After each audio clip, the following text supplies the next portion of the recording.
আগুন সন্ত্রাসের রাজনীতি বিএনপির প্রথা মন্তব্য ওবায়দুল কাদেরের। বেগম জিয়ার দলকে নিশ্চিহ্ন করার পাঁয়তারা চলছে, ফখরুলের পাল্টা অভিযোগ। সাপ্তাহিক ছুটির দিনে সমুদ্র দর্শনে ছুটছেন মানুষ। কক্সবাজার সৈকতে উপচে পড়া ভিড়। হোটেল মোটেলে খালি নেই একটিও কক্ষ। এবং রিপাবলিকান ঘাঁটি অ্যারিজোনাতেও জয় পেলেন বাইডেন। ইলেকটোরাল ভোটের সংখ্যা দাঁড়ালো 290-এ।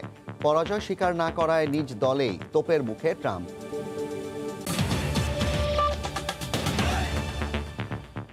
সময় সংবাদের সঙ্গে আছি আমি জাফর সাদিক।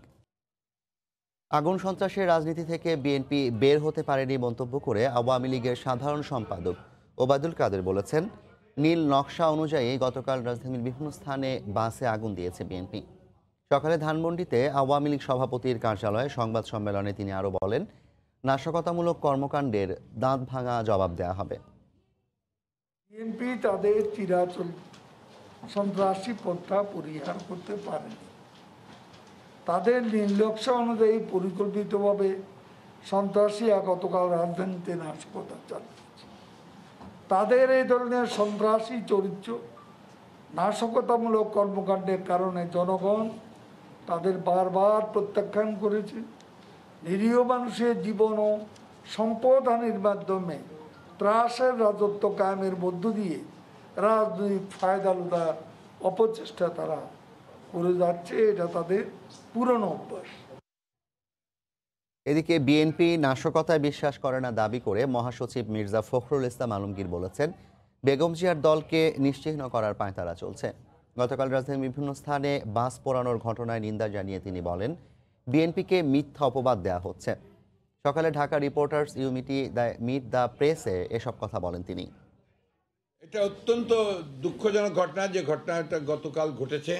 শুধু দুঃখজনক না, ন্যাক্কারজনক। এগুলো কখন হয়? যখন দেশে গণতান্ত্রিক কোনো স্পেস থাকে না। আপনি একটা মিছিল করতে পারবেন না, আপনি কোথাও গিয়ে একটা সভা করতে পারবেন না। যারা দুষ্কৃতিকারী তারা এই সুযোগগুলো নিয়ে তারা এই সমস্তগুলো ঘটায়। এবং একই সঙ্গে আমাদের যে অভিজ্ঞতা, দেখা যায় যে এই সরকারের কিছু কিছু অংশ যারা আপনারা বিভিন্নভাবে কাজ করে, কেউ কেউ এগুলোকে আপনার সাবোটাজ করার জন্য এই ধরনের ঘটনা ঘটায়। বিএনপিকে এর আগেও আপনার এইভাবে আপনার করা হয়েছে, আপনার অভিযুক্ত করা হয়েছে বিভিন্ন সময়, কিন্তু বিএনপি এই রাজনীতি করে না।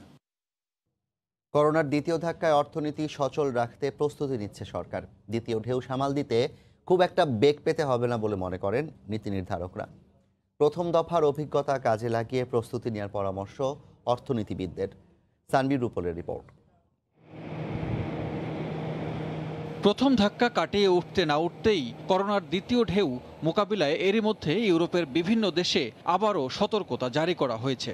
বছরের শুরু থেকে প্রথম ধাক্কায় টালমাটাল গোটা বিশ্বের অর্থনীতি। বাংলাদেশের অর্থনীতিরও প্রতিটি খাতে এর প্রভাব পড়েছে। অভ্যন্তরীণ উৎপাদন, বিনিয়োগ, রফতানির গতি বাড়িয়ে যখন অর্থনীতির চাকা সচল রাখার যুদ্ধ চলছে, বিভিন্ন খাতে সরকারের দেয়া প্রণোদনার উপর ভর করে উদ্যোক্তারা ঘুরে দাঁড়ানোর চেষ্টা চালাচ্ছেন, তখন দ্বিতীয় ধাক্কার আশঙ্কা সামাল দিতে কতটা প্রস্তুত Bangladesh?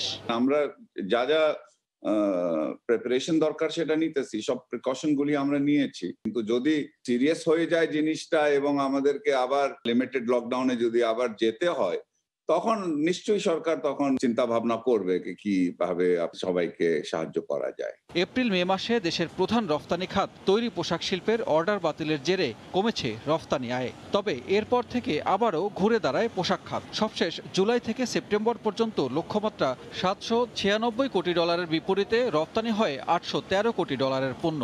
Policy supports are right in place. Our private sector is also prepared. Second wave আসলে worst case scenario যেটা হবে, ট্র্যাজেক্টরিতে মুভ করছে, সেটা একটু স্লো হওয়ার সম্ভাবনা আছে। তবে করোনার প্রথম থাবার অভিজ্ঞতা কাজে লাগিয়ে আগে থেকেই দ্বিতীয় ধাক্কা মোকাবিলার পরামর্শ অর্থনীতিবিদদের।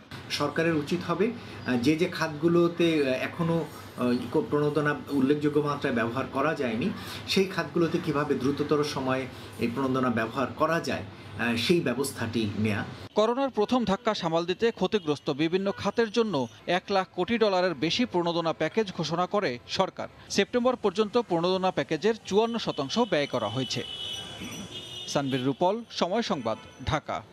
সাগরে মাছ ধরার নিষেধাজ্ঞা উঠে যাওয়ার পর থেকেই চট্টগ্রামের ফিশারি ঘাটে মাছের সরবরাহ বেড়েছে। সামুদ্রিক মাছের সরবরাহ বাড়ায় 20 থেকে 30 টাকা কম দামে বিক্রি হচ্ছে বাজারে। অন্যদিকে 20 টাকা করে কমেছে দেশি মাছের দামও। ইলিশের সরবরাহ কম থাকায় বাড়তি দাম হাতিয়ে নিচ্ছে বিক্রেতারা। নূরজামাল আতিকের ক্যামেরায় বিস্তারিত জানাচ্ছেন পার্থপ্রতিম বিশ্বাস। চট্টগ্রামের সর্ববৃহৎ মাছের বাজার এই ফিশারি ঘাট। প্রতিদিন ভোরের আলো ফোটার সাথে সাথেই ক্রেতা ও বিক্রেতাদের পদচারণায় মুখরিত হয়ে ওঠে এই বাজার। সাগরে মাছ ধরা বন্ধের নিষেধাজ্ঞা কেটে যাওয়ার কারণে বাজারে মাছের সরবরাহ বেড়েছে। জেলার মাছ ধরে ফিরে আসার কারণে বাজারে সামুদ্রিক মাছের সরবরাহ আগের থেকে অনেক গুণ বেড়েছে, যে কারণে কেজি প্রতি 20 থেকে 30 টাকা কম দামে বিক্রি হচ্ছে সকল ধরনের সামুদ্রিক মাছ। লাক্কা 850, তারপর ওই যে বলভুয়া 400, লাল কোরাল 450। আগে মনে হলো এটা মাত্র 3600 টাকা, এখন বেশি 2400 টাকা। যতদিন সমুদ্রের মাছ থাকবে ততদিন মানে দেশি মাছের কোনো মূল্য থাকবে না। সরবরাহ বাড়ায় তার প্রভাব পড়েছে দেশি মাছের বাজারে। কেজি প্রতি 15 থেকে 20 টাকা কম দামে বিক্রি হচ্ছে সকল ধরনের দেশি মাছ। কালকে 260 টাকা আমরা মাছ বেচছে, আজকে বেচে 180 টাকা। কেজিতে 20 টাকা, 30-25 টাকা এরকম কমে গেছে, আর দামি মাছ কমে গেছে 50 থেকে 60 টাকা। শীতকাল আসলেই কমে যায় ইলিশের সরবরাহ, যে কারণে বাজারে ইলিশ নেই বললেই চলে। যা আছে তাও বিক্রি হচ্ছে অনেকটা বাড়তি দামে, 700-750 টাকা কেজি। শীতকাল তো, শীতের মৌসুম, ইলিশ মাছ পড়তেছে না। আবহাওয়া অনুকূলে থাকলে ও জেলেরা স্বাভাবিকভাবে সাগর থেকে মাছ ধরে ফেরত আসতে পারলে বাজারে মাছের দাম আরও কমে আসবে বলে মনে করেন বিক্রেতারা। চট্টগ্রামের ফিশারিঘাট থেকে পার্থপ্রতিম বিশ্বাস, সময় সংবাদ। সাপ্তাহিক ছুটির দিনে কক্সবাজার সমুদ্র সৈকতে পর্যটকদের ভিড় বেড়েছে। এই মুহূর্তে সৈকতের সুগন্ধা পয়েন্টে আছেন রিপোর্টার সুজাউদ্দিন রুবেল। সরাসরি চলে যাচ্ছি তার কাছে। রুবেল,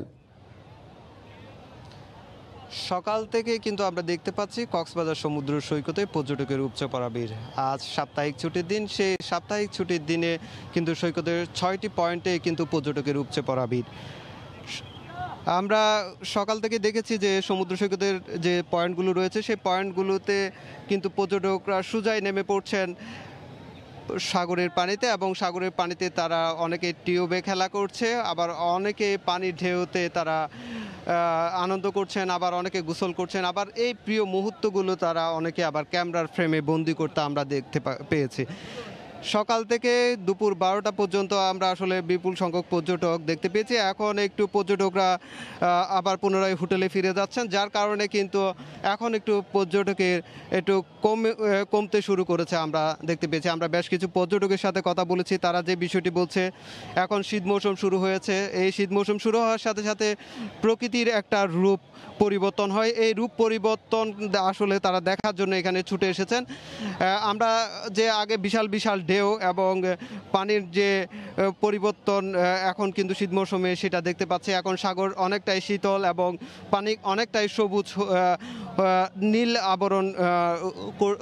নীল আবরণ হচ্ছে, যার কারণে কিন্তু পর্যটকরা তারা খুব আনন্দের সাথে এখানে বেড়াতে আসছেন, এবং যে করোনা পরিস্থিতিতে যে 7 মাস ঘরবন্দি ছিলেন, সেই ঘরবন্দি জীবন থেকে তারা এখানে এসে আনন্দে তাদের প্রতিটি মুহূর্ত কাটছে বলে আমাদেরকে জানিয়েছেন। অন্যদিকে এই যে পর্যটকরা আসছেন, তাদের সমুদ্র সৈকতে নিরাপত্তা এবং পর্যটন স্পটগুলোতে নিরাপত্তার জন্য লাইফগার্ড এবং ট্যুরিস্ট পুলিশ সার্বক্ষণিক দায়িত্ব পালন করছে বলে আমাদেরকে জানিয়েছেন। তো জাফর, এই ছিল আমার কাছে কক্সবাজারের যে বিনোদন, সেই বিনোদনের সর্বশেষ খবর। কক্সবাজার সমুদ্র সৈকত থেকে সরাসরি যুক্ত হয়েছিলেন রিপোর্টার সুজাউদ্দিন রুবেল, জানাচ্ছিলেন সেখানে পর্যটকদের ভিড়ের কথা।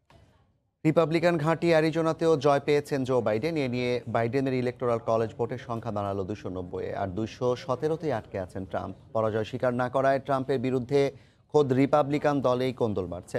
অনেক নেতাই ক্ষমতা হস্তান্তর প্রক্রিয়া শুরু করার আহ্বান জানিয়েছেন। এদিকে নিউ ইয়র্ক থেকে আরও জানাচ্ছেন হাসানুজ্জামান সাকি। মার্কিন নির্বাচনের পর ক্ষমতা হস্তান্তর নিয়ে নাটকীয়তা দিন দিন বেড়েই চলেছে। বিশ্বের অন্যতম বড় গণতান্ত্রিক দেশটি এখন গভীর সংকটে। নির্বাচনের 10 দিন পেরিয়েও হার না মানায় অনড় প্রেসিডেন্ট ডোনাল্ড ট্রাম্প। এ নিয়ে ট্রাম্পের দলেই বিভক্তি দেখা দিয়েছে। লিন্ডসে গ্রাহাম সহ বেশ কয়েকজন রিপাবলিকান নেতা ট্রাম্পকে পরাজয় স্বীকার করে নেওয়ার আহ্বান জানিয়েছেন। নির্বাচিত প্রেসিডেন্ট জো বাইডেনকে বিদেশিদের শুভেচ্ছা বার্তা গ্রহণ থেকে বিরত রেখেছে ট্রাম্প প্রশাসন। সেগুলোর পাশাপাশি জো বাইডেনকে জাতীয় নিরাপত্তা সংক্রান্ত সব ব্রিফিংয়ে যুক্ত করারও আহ্বান জানিয়েছেন রিপাবলিকান নেতারা। যদিও অধিকাংশ নেতাই এখনো ট্রাম্পকে সমর্থন করছেন। ভোটের অসঙ্গতি নিয়ে ট্রাম্পকে মামলার সুযোগ দিতে চান তারা। এদিকে গণরায়কে সম্মান জানাতে রিপাবলিকানদের প্রতি আহ্বান জানিয়েছেন প্রতিনিধি পরিষদের স্পিকার ন্যান্সি পেলোসি। ব্যাপক ভোট কারচুপি ও অনিয়মের অভিযোগ করে আসলেও তার সপক্ষে কোনো প্রমাণ দেখাতে পারেননি ট্রাম্প। উইসকনসিনের প্রধান নির্বাচনী কর্মকর্তা মেগান ওলফ বলেন, এখন পর্যন্ত অঙ্গরাজ্যটিতে অনিয়মের প্রমাণ পাওয়া যায়নি। নির্বাচনী নিরাপত্তা কর্মকর্তারাও ট্রাম্পের ভোট কারচুপির অভিযোগ প্রত্যাখ্যান করেছেন। এদিকে নিজ দলের পাশাপাশি প্রতিরক্ষা দফতরেও ট্রাম্পের বিরুদ্ধে ক্ষোভ বেড়েছে। প্রতিরক্ষা মন্ত্রী মার্ক এসপার সহ বেশ কয়েকজন শীর্ষ কর্মকর্তাকে বরখাস্তের পর এ ক্ষোভ আরো তীব্র হয়েছে। আমরা কোনো রানী, রাজা, অত্যাচারী বা স্বৈরশাসকের সেবা করার জন্য শপথ নিইনি, কিংবা নির্দিষ্ট কোনো ব্যক্তির জন্যও নয়। আমরা সংবিধানের জন্য শপথ নিয়েছি। ব্যক্তি স্বার্থ ঊর্ধ্বে রেখে আমরা আমাদের সংবিধানের মর্যাদা রাখব। বিশ্লেষকরা বলছেন, পরাজয় স্বীকার না করে বাজে নজির স্থাপন করেছেন মার্কিন president Donald Trump. Hasanuzzaman Saki, Somoy Sangbad, new York. দেখছেন সময় সংবাদ। নন্দিত কথা সাহিত্যিক হুমায়ুন আহমেদ ৭২তম জন্মদিন উপলক্ষে গাজীপুরের নুহাশপল্লীতে নেওয়া হয়েছে নানা কর্মসূচি। এই মুহূর্তে সেখানে আছেন রিপোর্টার মৌসুমী মৌ। সরাসরি চলে যাচ্ছি তার কাছে। মৌ, কল্পনায় দেখেছি নুহাশপল্লীর সবুজের ভেতর শ্বেত পাথরের কবর, তার গায়ে লেখা চরণ ধরিতে দিও গো আমারে, নিওনা নিওনা সরায়ে। শ্বেত পাথরের কবরটি ঠিক আমার পেছনে। জাফর, আমি একটু বলে রাখি যে সকাল থেকে তো আমরা নুহাশপল্লীতে যার কথা বলছিলাম তিনি হুমায়ুন আহমেদ। তাকে আমরা হারিয়েছি 19 জুলাই 2012 সালে, 8 বছর আগে, যিনি জন্ম নিয়েছিলেন 13 নভেম্বর 1948 সালে। ৭২তম জন্মদিন আজ তার, এবং 8 বছর পরেও তিনি এতটাই প্রাসঙ্গিক। এই কোভিড মহামারীর সময়ে আমরা দেখছিলাম সকাল থেকে কিন্তু হিমু, রূপা, শুভ্র, মুনা, বাকের ভাইরা ভিড় করছিলেন এই নুহাশপল্লীর চত্বরে। এবং যে আনুষ্ঠানিকতার কথা সেটা একটু ছোট করে জানিয়ে রাখি। প্রথমত দক্ষিণা হাওয়ার একটা আয়োজন তো ছিলই। নুহাশপল্লীতে ঠিক রাত 12টা বাজে 1 মিনিটে পুরো নুহাশপল্লীর পুরো চত্বরে 1001টি প্রদীপ জ্বালিয়ে বরণ করা হয়। আলোক ছটায় ভরপুর করা হয় পুরো প্রান্তর এবং তাকে স্মরণ করা হয়। তারপর আজকে সকাল 10:30টার দিকে কেক কেটে তার স্ত্রী মেহরাফরুজ শাওন এবং তার যে ভক্তরা এসেছিলেন, হিমু পরিবহন ঢাকা থেকে প্রত্যেক বছরে এসে থাকে, কিছু দূর পদযাত্রা, কিছু দূর আবার বাসে করে নিজেদের মতো করে আসে। তারপর কেক কেটে জন্মদিনে ফুল নিবেদন করা হয়েছে এই শ্বেতপাথর চত্বরে। এবং তারপর থেকে সবাই, আর কোনো আনুষ্ঠানিকতা ছিল না, এবার সীমিত করে আনা হয়েছে।